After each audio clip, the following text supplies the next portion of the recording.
morning, all of you. And Supreme Court का एक आज का दिन was very emotional. Class students were waiting for it. कि आज शायद कुछ उस पे clarity आएगी. But unfortunately, I hate to break this news to you that you'll have to wait for a few more days. I'll discuss what was said by Supreme Court, what is to be done, and how are we going to go about it. What is to be done by you in such a circumstance where there's a lot of uncertainty around the results. All right. So result का क्या update रहा है? I'll discuss one by one what has been the background of it. First of all, when I say Supreme Court is inclined to send this entire set of petitions, what has happened is multiple petitions have been filed in multiple high courts. One such petition of CLAT UG was decided by Delhi High Court. Delhi High Court के single judge bench ने एक जगह पे decide कर दिया था. There are two questions, question number 14 and question number 100. Question number 14 was supposed to change, the answer was supposed to change, and 100 was supposed to be dropped. So this was decided by the Delhi High Court. But actually, there have been multiple petitions that have been filed in various high courts. Various high courts like in Delhi, Karnataka, Jharkhand, Rajasthan, Bombay, Madhya Pradesh, Punjab, and Haryana. So keeping all these multiple petitions in mind, CLAT Consortium had asked the Supreme Court to consolidate all these cases in one place so that all these cases can be addressed once and for all. That was CLAT Consortium's argument. But consortium की तरफ से जो तुषार मेहता उन्होंने बोला कि we want this entire case to be decided in Karnataka High Court. The Supreme Court, on the other hand, has said that we prefer Punjab and Haryana High Court because they have a better disposal rate. What is disposal rate? Nothing but their ability to dispose of the cases, to address the cases as fast as possible. They have a good disposal rate. That is what the Supreme Court has said. एक judgment आया है CLAT का, CLAT से related Delhi High Court में. Multiple petitions are already pending in a lot of other high courts.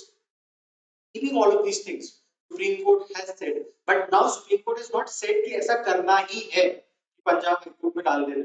उन्होंने एक date दे रखी है कि 3 फरवरी तक जितने भी petitions हैं, इनके जितने भी काउंसिल्स हैं, जो भी इनके एडवोकेट्स हैं, जो इनकी तरफ से प्लीड कर रहे हैं, all they have given a returnable date. What they're trying to say is transfer all related petitions to the Punjab. This is Supreme Court's opinion, by the way. But they're yet to hear to all the petitioners. जो अलग-अलग petition. Now, उठाकर दूसरे petition को club करना चाहते हो, you want that petitioner to be heard as well. तो उसके लिए Supreme Court ने क्या बोला? Supreme Court का कहना है that Supreme Court for consolidating and transferring all these cases to the Punjab and Haryana High Court. Okay? उससे uniformity और efficiency होगी. उसके अलावा कहना है the parties to present their submissions in the next hearing scheduled for February 2025. और जितने भी इंक्लूडेड पार्टी हैं उनको बोला है कि 2025 फेब 2025 3rd फेब 2025 से पहले आपका जो भी सबमिशन है वो रेडी करके रखो. उस वाले वीक में there will be another hearing. ठीक है. Bench led by CJ chief Sanjiv Khanna and justice Sanjay Kumar reviewed the CLAT consortium to centralise the cases. CLAT consortium ने बोला था कि केसेस को सेंट्रलाइज करना. Highlighting Punjab Haryana high court's efficiency. उन्होंने बोला कि खन्ना जस्टिस खन्ना का ये मानना है noted that higher disposal rate है वहां पर. It's better that we send this entire set of cases to Punjab. Supreme Court passed interim order next hearing set for February 2020. Interim order यही है. जितने भी ये multiple petitioners हैं सबको बोला है कि submissions ready करके रखो February तक. February में फिर एक hearing होगी. उसमें finally decide होगा कि consolidate करना है, नहीं करना है. करना है तो कौन से हाई कोर्ट के पास वो ऑर्डर जाना चाहिए या वो केस जाना चाहिए consolidated cases. All this will finally be decided in the month of February. Okay, February 3rd 2025. This was reported by Live Law. Notices have been issued. सबको notice issue करा है. All councils representing the petitioners in different high court.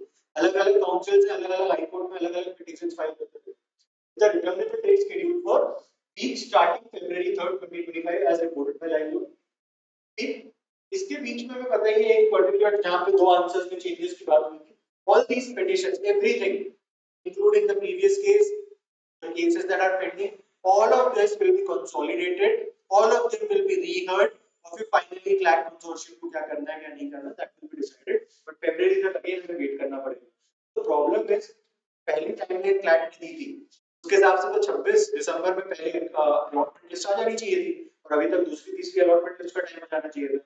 But the problem is, since there is this entire question mark, the CLAT debacle that we call, CLAT consortium ने question paper set किया और वो question paper में कुछ 100 सवाल भी ढंग से नहीं बना पाए, 120 सवाल भी ढंग से नहीं बना, उसका खामियाजा कौन भुगत रहा है?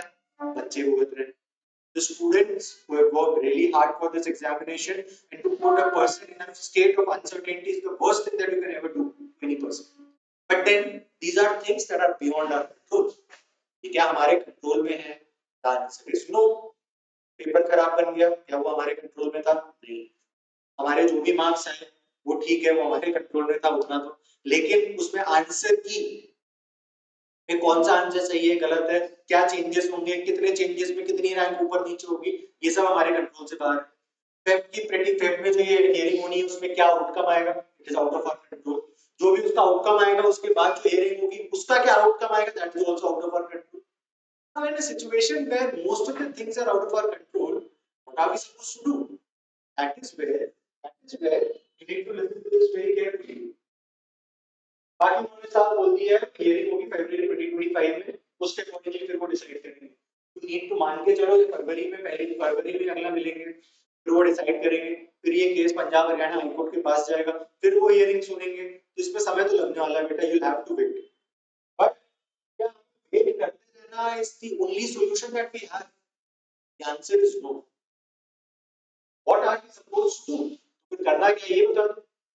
The answer is very clear and very simple also. And implementation might be a bit tricky, but you will have to learn. I divide students into two types. एक वो बच्चा है जो कि 12th के साथ इस एग्जाम को लिखा, एक वो बच्चा है जिसने शायद ऑलरेडी एक ड्रॉप ले लिया और फिर ये एग्जाम को लिखा होगा। अब जो बच्चा 12th में है इसमें भी तीन तरह के बच्चे होंगे। एक जिसे पता है कि मेरी टॉप 1000 में रैंक है, आज शायद 400 रैंक है, कल को 1.5 नंबर ऊपर नीचे भी हुआ तो हो सकता है 800 हो जाएगी या 200 हो जाएगी, इससे ज्यादा डिफरेंस नहीं आएगा। सिलेक्शन तो हो रहा है। एक वो बच्चा होगा, एक वो बच्चा है जिसे पता है कि मेरी रैंक बहुत पीछे है, 2-5 नंबर ऊपर नीचे कर भी लोगे तो भी मेरा कुछ नहीं हो सकता, मुझे इस साल तो रिव्यू नहीं मिलेगा। पहले केस में you have no other option. आपका 12th है, क्लैट में ठीक ठाक रैंक है, मार्क्स आपको पता नहीं है, 2-4 नंबर ऊपर नीचे हुआ, ज्यादा से ज्यादा कुछ कॉलेज चेंज हुआ है, but you will get some anyway, कुछ ना कुछ तो मिल जाएगा। Focus on your class 12th में अच्छे नंबर लाओ, बढ़िया, कल को सीवी वगैरह में, कल को when you apply for interview and everything, तो सीवी में ठीक ठाक 80-90% अच्छे लगते हैं। जो बच्चे को पता है कि रैंक मेरी पीछे है वो भी 12th पे फोकस करे। अभी तक आप क्लैट का पढ़ रहे थे, हो सकता है 12th पे हमने उतना फोकस ना किया हो, अब 12th पे फोकस करो। फरवरी मार्च में जब आपका एग्जाम खत्म हो जाए, then get back to contemplation कि मुझे क्या करना है next, whether I want to go for other law entrance test जो बचे हुए हैं, जैसे कि सिम्बायोसिस का रिजल्ट इट इज पेंडिंग, जैसे कि MHCET, CUET, Jamia Millia Islamia has their entrance exam, all these examinations that are there, वो उसकी तैयारी करनी है, या हमें लगता है कि हमें एक और बार ड्रॉप लेके तैयारी करना है। जो भी है इसका जवाब या इस सवाल का जवाब आपको मिलेगा मार्च में। मुझे ओलेट देना है, and I am talking about the students जिनकी रैंक पीछे है और अभी 12th में। आई रिपीट, जिनकी रैंक पीछे है और अभी 12th में है, ठीक है। Focus on 12th right now. Once you are done with your class 12th, then think about what is to be done next. Reach out to your mentors, they might be able to help you better in making that decision. वो decision making कभी-कभी होता है कि वो दो नाव की सवारी और करनी है, या मुझे इस तरफ जाना है, ओलेट की तरफ जाना है, फिर से क्लैट लेना है, all that your mentor might be able to help you, ठीक है। नाउ नेक्स्ट, एक और एक कैटेगरी ऑफ स्टूडेंट है जो क्लास 12th में है, बट उनकी रैंक है 2000 से 4 या 5000 के बीच। Now for them these numbers will matter a lot, क्योंकि that will make or break a lot of things. 2000 से नीचे भी हो सकते हो, 4000 से ऊपर भी हो सकते हो। Again, at the end of the day, that is out of your control. Again, focus on class 12th right now. Don't worry about all this. 12वीं पे ध्यान दो। तो कुल मिला के कथा का सार ये है कि जो 12वीं का बच्चा है जिसने क्लैट लिखा है, चाहे उसकी बहुत अच्छी रैंक है, चाहे उतनी अच्छी रैंक ना हो, या कहीं बीच में अंदर में लटका हो, कैसा भी बच्चा हो, उसको क्लैट और उसको 12th की तैयारी करनी। और क्लैट के बारे में तब सोचना है जब उसके 12th के एग्जाम खत्म कि क्या होगा क्या नहीं होगा। जब तक आपके एग्जाम खत्म होंगे तब तक हो सकता है इस पे भी क्लैरिटी आ जाए।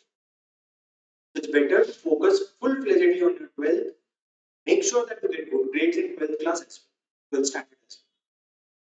Next is that set of who had already taken 12th सब हो चुकी है, लास्ट ईयर 12th हो गई थी, ड्रॉप लेके बैठे थे और इस बार उन्होंने परीक्षा लिखी, अगेन इसमें भी वही दो तीन कैटेगरीज बनती। आप टॉप 1000 रैंक पे बैठे, बढ़िया चिल करो, अच्छी किताबें पढ़ो, बढ़िया movies watch, good movies, don't fret over the कौन सा मिलेगा नहीं मिलेगा पता ही नहीं है, नंबर बढ़ेंगे घटेंगे वो भी नहीं मालूम, तो क्यों जबरदस्ती हिसाब लगाते बैठे हो कि मेरी 400 रैंक है कहीं 700 ना हो जाए, 700 रैंक वाले के 1000 ना हो जाए, हो भी गई तो कोई नहीं, कोई और इंटरव्यू मिल जाए, कुछ ना कुछ मिल जाए। हाँ, किसी बच्चे की बहुत पीछे रैंक है, ड्रॉप लिया था, लेकिन बैड रैंक अभी भी पीछे है, कोई दिक्कत वाली बात नहीं है। For you this is high time that you pull up your socks, don't fret over marks. आपको पता है तो 5 नंबर ऊपर नीचे हो भी गया तो भी शायद आपका इंटरव्यू में नंबर शायद ना लगे।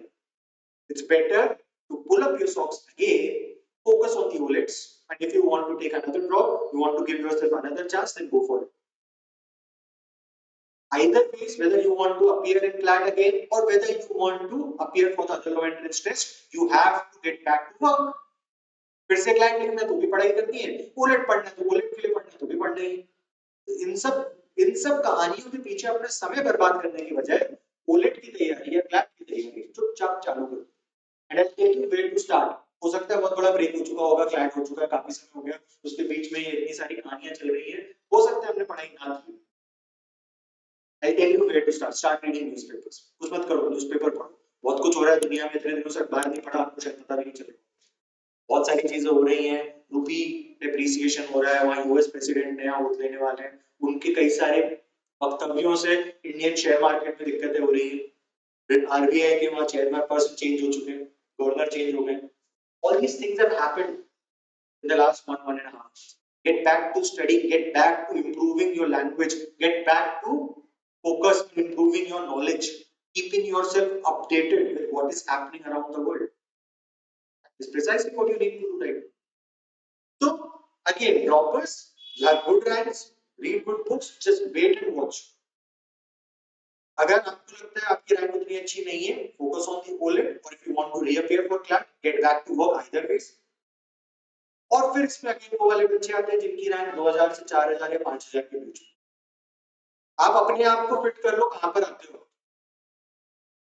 अगर आप 2000 से 4000 5000 रैंक के बीच में आते हो, आपको पता है कि हो सकता है नंबर कल को जो डिसीजन आए, हो सकता है नंबर कम हो जाए मेरे या बढ़ जाए, दोनों possibilities. In such a situation, what you should do, prepare for the worst and hope for the best. Best क्या होगा, मेरे नंबर बढ़ जाएंगे। वर्स्ट क्या हो सकता है कि मेरे नंबर घट जाए और शायद मैं वैल्यू मिस कर जाऊं। But either ways, this is out of our control. And to wait for that moment, you might end up losing a lot of time. What did I tell you? I told you that you must prepare for the worst. मान लो क्या हो जाएगा, worst क्या होगा, मेरे number घट गए, मुझे कोई रिव्यू नहीं मिल रहा, पहले महीना मिल जाता शायद, बट क्या करते अगर रिव्यू नहीं मिलता, फिर से क्लाइंट लिखते या फिर किसी ओलेट की तैयारी करते, CUET MNCT, start preparing for it, get back to reading newspaper, start maths की अपनी कुछ प्रॉब्लम सॉल्व करना चालू करो, काम पे लगो। इतने महीने आपने इतनी मेहनत करी है, कई सब्जेक्ट्स को नया सीखा है, इस दिमाग में ऑयलिंग होती रह रही थी जब तक एग्जाम था, उस पर जंग मत पड़ने, वापस काम पे लगो। और न्यूज़पेपर रीडिंग पहले भी बोल चुका हूं मैं, this is not something that we do to clear examination. Newspaper reading is something that the 1% of the population, when you're reading a good newspaper like Indian Express or the Hindu, you're basically 1% of this entire country. वो 1% लोग जो इस देश को दुनिया को चला रहे हैं, वो क्या पढ़ रहे हैं, वो आपको पढ़ना जरूरी है, अगर उस 1% में अपने आप को आने वाले सालों में get back to reading newspaper, get back to brushing up your concepts in logical reasoning, brushing up your concepts in analytical reasoning, brushing up your concepts in maths, get back to improving your knowledge, get back to improving your language. I'll summarize what did I tell you. 12th में हो तो 12th पे focus करो, किसी भी category में आते हो, आपका बहुत अच्छा पेपर गया है, बहुत अच्छी रैंक है, तो भी 12th पे ध्यान देना है। कहीं आप बीच में अटके हो 2000 से 4-5000 की रैंक में, तो भी 12th पे फोकस करो। और अगर आपकी रैंक बहुत पीछे भी है तो भी right now focus on class 12। मार्च के बाद उस पर सोचा जा सकता है कि what is to be done next. अगला कैटेगरी ऑफ बच्चा कौन है, जो ड्रॉप लेके बैठा है, आपकी बहुत अच्छी रैंक है, भैया चिल करो, watch good movies, spend time with your family, keep working on your language, keep working on your knowledge, don't stop reading newspaper, do not do that, don't stop reading newspaper, continue reading newspaper. अगर आपने drop किया तो आपकी rank बहुत पीछे है, तो OLED देना है, फिर से क्लैट लिखना है, इस पे विचार विमर्श करो, reach out to your mentors, ask yourself क्या कोई कसर रह गई थी, कुछ गुंजाइश बाकी है, अगर हाँ, फिर से क्लैट लिखो, AILET other law entrance test जो दूसरे एग्जाम्स है वो लिखने का मन है, उसकी तैयारी करो. There's absolutely no point waiting for what is happening there because that is not in our control. Supreme court क्या बोलेगा फरवरी में, फिर वो पंजाब हरियाणा हाई कोर्ट में जाता है नहीं जाता है, जाता है तो फिर वहां पे पंजाब हरियाणा हाई कोर्ट क्या बोलेगा, and mind you this is high court, हो सकता है उसका जजमेंट भी फिर चैलेंज हो जाए supreme court. This is something totally out of our control, you can not do anything about it, anything. So better to control things that are, focus on things that are in your control. And I told you, जो बीच में जो बच्चे के हैं 2 से 4-5 हजार जिनको पता है कि ऊपर नीचे कुछ भी हो सकता है, no, what you need to do is what सबसे बुरा क्या हो सकता है उसके लिए प्रिपेयर करो.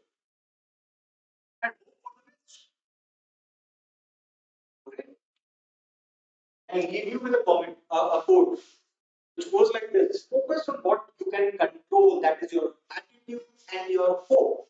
Attitude towards such things. आपको क्लास कंसोर्शियम में और इन सारी चीजों में एक ढंग का पेपर बना देते तो इतनी दिक्कत ही नहीं होती, लेकिन आप पेपर तो नहीं बना ढंग, आंसर की भी गड़बड़ियां निकली हैं, बच्चे उस पर पिटीशन डाल रहे हैं जो कि एकदम सही कर रहे हैं. every mark matters, class should understand, consortium must understand that. But at the end of the day, whatever is happening is beyond our control. आपके और मेरे, हम सबके कंट्रोल से बाहर. So what do you do when things are out of your control? There are things that you can focus on. What you can focus on what you can control, your attitude and your hope. The rest will happen as it should. अभी जो होगा देखा जाएगा. I'll leave this session. I'll end this session with this quote. Remember this quote. Focus on what you can control. It's not just for this particular situation. This is something. This is learning for life as well. Your attitude and your hope. That is will unfold as it should. That was my time. I'll see you again. Keep smiling. Stay blessed.